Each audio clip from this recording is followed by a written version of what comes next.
CCC in Gujarat, Unit 3.4.1 Document Creation. Topics 3.3.1.1 Document Creation. 1.2 નવા ડોક્યુમેન્ટની શરૂઆત. 1.3 લખાણ દાખલ કરવું. 1.4 ડોક્યુમેન્ટનું ફોર્મેટિંગ. 1.5 ડોક્યુમેન્ટમાં છબીઓ અને કોષ્ટક ઉમેરવા. 1.6 ડોક્યુમેન્ટને સેવ કરવું. 1.7 ડોક્યુમેન્ટનું પૂર્વાવલોકન અને પ્રિન્ટિંગ. અને 1.8 નોંધ. Document creation. ડોક્યુમેન્ટ ક્રિએશન એ વર્ડ પ્રોસેસિંગમાં એક મહત્વપૂર્ણ પ્રક્રિયા છે, જેમાં યુઝર નવી ફાઇલ બનાવે છે, લખાણને દાખલ કરે છે અને ફોર્મેટિંગ અને અન્ય સુવિધાનો ઉપયોગ કરીને તે ડોક્યુમેન્ટને શ્રેષ્ઠ બનાવે છે. અહીં ડોક્યુમેન્ટ બનાવવાની સંપૂર્ણ પ્રક્રિયા અને તેની વિગત આપવામાં આવી છે. નવા ડોક્યુમેન્ટની શરૂઆત. નવા ડોક્યુમેન્ટ બનાવવા માટેની પ્રક્રિયા. 1. વર્ડ પ્રોસેસિંગ સોફ્ટવેર ખોલો. તમારા કોમ્પ્યુટર પર વર્ડ પ્રોસેસિંગ સોફ્ટવેર જેમ માઇક્રોસોફ્ટ વર્ડ ખોલો. 2. ફાઇલ મેનુમાં જાઓ. મેનુ બારમાંથી ફાઇલ વિકલ્પ પર ક્લિક કરો. 3.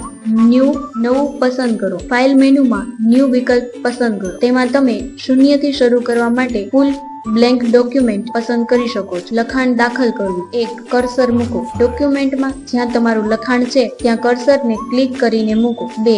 લખાણ ટાઈપ કરો. તમારું લખાણ ટાઈપ કરવા માટે કીબોર્ડનો ઉપયોગ કરો. તમે શાબ્દિક રચના, ઉલ્લેખ અથવા અન્ય ટેક્સ્ટ લખી શકો છો. ડોક્યુમેન્ટનું ફોર્મેટિંગ. Text formatting. 1. ફોન્ટ પસંદ કરો. ટાઈપ કરેલા લખાણને પસંદ કરીને હોમ ટેબ પર જાઓ અને ફોન્ટમાંથી યોગ્ય ફોન્ટ અને કદ પસંદ કરો. 2. ટેક્સ્ટને ફોન્ટ, બોલ્ડ, ઇટાલિક અને અંડરલાઇન. ફોન્ટને બોલ્ડ, ઇટાલિક અથવા અંડરલાઇન કરવા માટે જરૂરી બટન પર ક્લિક કરો. 3. એલાઇનમેન્ટ. લેફ્ટ, રાઇટ, સેન્ટર અથવા જસ્ટિફાઈડ તરીકે ટેક્સ્ટની એલાઇનમેન્ટને પસંદ કરો. 4. Line spacing. ડોક્યુમેન્ટમાં લાઇન સ્પેસિંગ બદલીને ડોક્યુમેન્ટને વધુ વાંચન યોગ્ય બનાવો. 5. બુલેટ અને નંબરિંગ. સૂચિઓ બનાવવા માટે બુલેટ અથવા નંબરિંગ વિકલ્પનો ઉપયોગ કરો. ડોક્યુમેન્ટમાં છબી અને કોષ્ટક ઉમેરવા. 1. છબી ઉમેરો. ઇન્સર્ટ ટેબમાં જાઓ અને પિક્ચર પર ક્લિક કરીને ડોક્યુમેન્ટમાં ઇમેજ ઉમેરવા માટે ફાઇલ પસંદ કરો. 2. કોષ્ટક ઉમેરો. ઇન્સર્ટ ટેબમાં જાઓ અને ટેબલ પર ક્લિક કરીને ટેબલ ઉમેરો. તમે કોષ્ટકમાં ટેક્સ્ટ, સંખ્યા અને અન્ય માહિતી સમાવિષ્ટ કરી શકો છો. ડોક્યુમેન્ટને સેવ કરો. ડોક્યુમેન્ટને સાચવવા માટે ફાઇલ મેનુ પર ક્લિક કરો. ફાઇલ મેનુમાં જાઓ.